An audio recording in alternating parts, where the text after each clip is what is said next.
Assalamualaikum warahmatullahi wabarakatuh. Alhamdulillahirabbil alamin wassalatu wassalamu ala asyrofil mursalin Muhammad wa ala alihi wa sahbihi ajmain.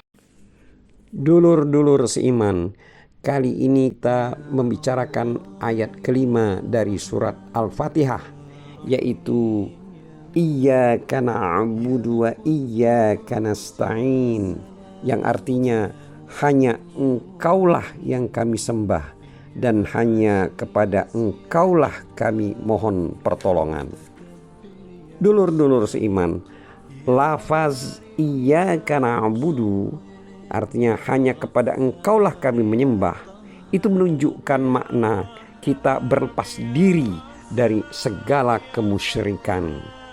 Sedangkan lafaz Iyyaka nasta'in menunjukkan makna kita berlepas diri dari upaya dan kekuatan serta berserah diri hanya kepada Allah Subhanahu wa taala sepenuhnya.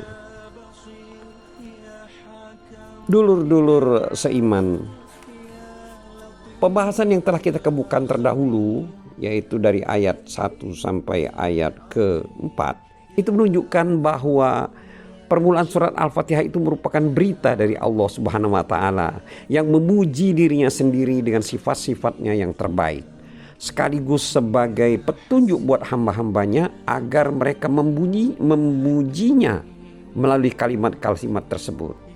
Karena itu tidaklah sah salat seseorang yang tidak mengucapkan surat ini atau surat Al-Fatihah ini, sedangkan dia mampu membacanya sebagaimana yang telah disebutkan dalam kitab Sahihain melalui Ubadah ibnu Samit yang mengatakan bahwa Rasulullah SAW pernah bersabda, tidak ada sholat, artinya dengan kata lain tidak sah sholat seseorang yang tidak membaca Fatihatul Kitab. Jadi seorang yang sholat tidak membaca Fatihah maka tidak sah sholatnya. Dalam kitab Sahih Muslim disebutkan dalam hadis melalui hadis Al-A'la ibnu Abdurrahman Maula Al-Hirqah dari ayahnya dari Abu Hurairah radhiyallahu anhu yang mengatakan bahwa Rasulullah SAW pernah bersabda, Allah berfirman, aku bagi sholat buat diriku dan hambaku menjadi dua bagian, satu bagian untukku dan sebagian lain untuk hambaku. Dan bagi hambaku apa yang dia minta. Bila seorang hamba mengatakan segala puji bagi Allah Tuhan semesta alam, maka Allah akan berfirman, hambaku telah memujiku. Bila hambanya mengatakan Ar-Rahmanir Rahim, yang maha pemurah lagi maha penyayang, maka Allah akan berfirman, hambaku telah menyanjungku. Bila ia mengatakan Malik Yaumiddin, artinya yang menguasai hari pembalasan, maka Allah berfirman, hambaku telah mengagungkanku. Bila dia mengatakan Iyyaka na'budu wa iyyaka nasta'in, hanya Engkaulah yang kami sembah dan hanya kepada Engkaulah kami mohon pertolongan, maka Allah berfirman, ini antara aku dan hambaku, dan bagi hambaku apa yang dia tolongan, maka Allah berfirman, ini antara aku dan hambaku, dan bagi hambaku apa yang dia minta. Bila hambanya atau bila kita mengucapkan ihdinas siratal mustaqim, tunjukilah kami jalan yang lurus, siratal ladzina an'amta alaihim ghairil maghdubi alaihim waladdallin. Artinya bila dia mengatakan tunjukilah kami jalan yang lurus, yaitu jalan orang-orang yang telah Engkau anugerahi nikmat, bukan jalan mereka yang dimurkai dan bukan pula mereka yang sesat. Maka Allah akan berfirman, ini untuk hambaku dan bagi hambaku apa yang dia minta.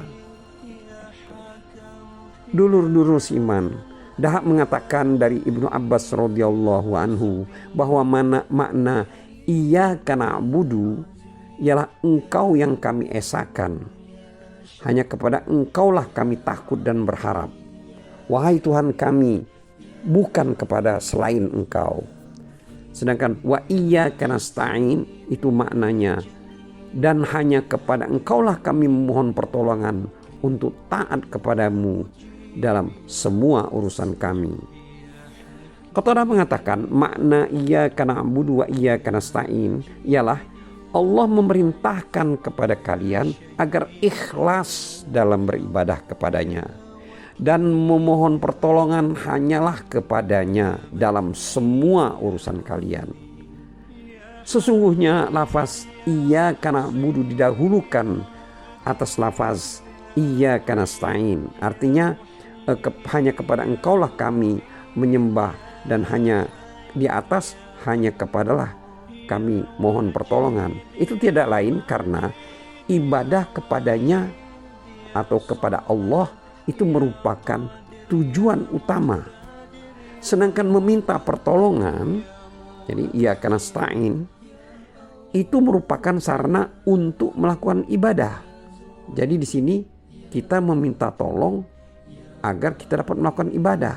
Jadi sarana untuk melakukan ibadah. Makanya yang didahulukan itulah hal yang penting, yaitu iyyaka na'budu.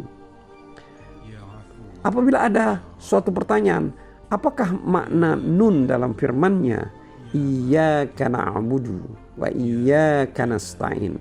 Jika makna yang dimaksud untuk jamak, ternyata yang berdoa hanya seorang. Jika yang dimaksud sebagai takzim atau menganggap diri besar, maka itu tidak sesuai dengan konteksnya. Sebagai jawabannya dapat dikatakan bahwa makna yang dimaksud ialah menyampaikan berita tentang jenis dari hamba-hamba Allah. Sedangkan orang yang melakukan sholat adalah salah seorang dari mereka. Terlebih lagi jika dia berada dalam sholat jamaah atau menjadi imam mereka, berarti sebagai berita tentang dirinya dan saudara-saudara yang mukmin bahwa mereka sedang melakukan ibadah yang merupakan tujuan utama mukmin. Bahwa mereka sedang melakukan ibadah yang merupakan tujuan utama mereka diciptakan, dan dia menjadi perantara bagi mereka untuk kebaikan. Dulur-dulur seiman, sebagian di antara mereka ada yang mengatakan boleh mengartikannya sebagai tujuan takzim, dengan pengertian bahwa seakan-akan dikatakan kepada hamba yang bersangkutan, bila kamu berada dalam ibadah maka kamu adalah orang yang mulia dan kedudukanmu tinggi. Dia mengatakan, hanya kepada Engkaulah kami sembah dan hanya kepada Engkaulah kami mohon pertolongan. Tetapi bila kita berada di luar ibadah, janganlah sekali-sekali kita mengatakan kami. Jangan pula kamu katakan kami telah melakukan. Sekalipun kamu berada di tengah-tengah 100, 1000, bahkan 1.000.000 orang. Karena semuanya itu berhajat dan membutuhkan Allah Subhanahu wa ta'ala.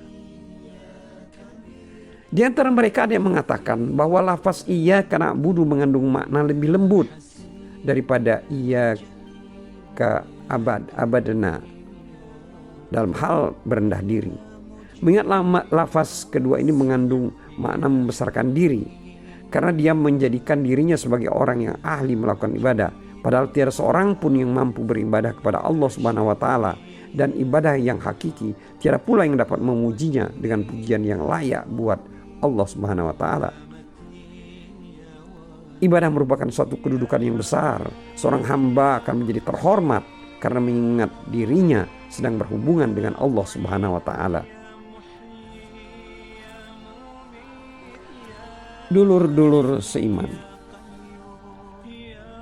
dalam beberapa ayat sering Allah menyebutkan dengan sebutan hamba. Misalnya, Alhamdulillahirabbil alamin, Alhamdulillahilladzi anzala ala abdihil kitab. Surat Al-Kahfi ayat pertama. Segala puji bagi Allah yang telah menurunkan kitab, dalam halnya Al-Quran, kepada hambanya. Kemudian ada lagi dalam surat Al-Jin, Wa annahu lamma qama abdullahi yad'u, artinya dan bahwasanya tatkala hamba Allah, dalam hal ini Muhammad SAW, berdiri menyembahnya. Jadi kata hamba di sini itu adalah di saat dia berdiri dalam doanya. Dan di saat itulah Isra kepadanya. Kemudian Allah memberikan petunjuk kepadanya agar dia mengerjakan ibadah di saat-saat dia mengalami kesempitan. Antara lain kesempitan dadanya karena orang-orang yang menentang dan mendustakannya. Sebagaimana dinyatakan dalam firman-Nya, dan kami sungguh-sungguh mengetahui bahwa dadamu menjadi sempit disebabkan apa yang mereka ucapkan. Maka bertasbihlah dengan memuji Tuhanmu, dan jadilah kamu di antara orang-orang yang bersujud dalam kurung salat, dan sembahlah Tuhanmu sampai datang kepadamu yang diyakini atau ajal. Surat Al-Hijr ayat 97-99. Dulur-dulur sekalian, sebagian ulama mengatakan bahwa ibadah itu ada kalanya adalah untuk menghasilkan pahala atau untuk menolak siksa. Mereka mengatakan bahwa pendapat ini kurang tepat, mengingat tujuannya, artinya tujuan ibadah ialah untuk mengerjakan hal yang menghasilkan pahala. Bila dikatakan tujuan ibadah itu untuk memuliakan tugas-tugas yang ditetapkan oleh Allah Subhanahu wa taala, pendapat ini pun menurut mereka, maksudnya para ulama tersebut, dinilai lemah. Bahkan pendapat yang benar ialah mengartikan hendaknya seorang beribadah kepada Allah untuk menyembah Zat-Nya yang maha suci lagi maha sempurna. Mereka balasan bahwa karena itu seorang yang salat hendaklah mengucapkan niat aku salat karena Allah. Seandainya saja salatnya diniatkan untuk mendapatkan pahala dan menolak siksa, maka batallah salatnya. Demikian menurut pendapat ulama tersebut. Jadi mereka berpendapat bahwa kalau kita salat hendaknya niatnya hanya karena Allah. Jadi kalau kita berniat karena ingin mendapatkan pahala dan menolak siksa, maka itu batal sholatnya. Akan tetapi pendapat ulama ini juga dibantah oleh ulama lain yang mengatakan bahwa keadaan ibadah yang dilakukan karena Allah Subhanahu wa taala bukan berarti pelakunya tidak boleh meminta pahala atau mohon terhindar dari azab api neraka melalui sholat tersebut. Hal ini dapat diketahui dengan apa yang dikatakan dalam suatu hadis, yang artinya adapun aku, ini ada seorang badui yang mengatakan kepada Nabi Muhammad, adapun aku, sungguhnya aku tidak dapat melakukan dialekmu, tidak pula dialek Mu'az, tapi aku hanya memohon surga kepada Allah dan aku berlindung kepadanya dari neraka. Wallahu a'lam bissawab. Wassalamualaikum warahmatullahi wabarakatuh.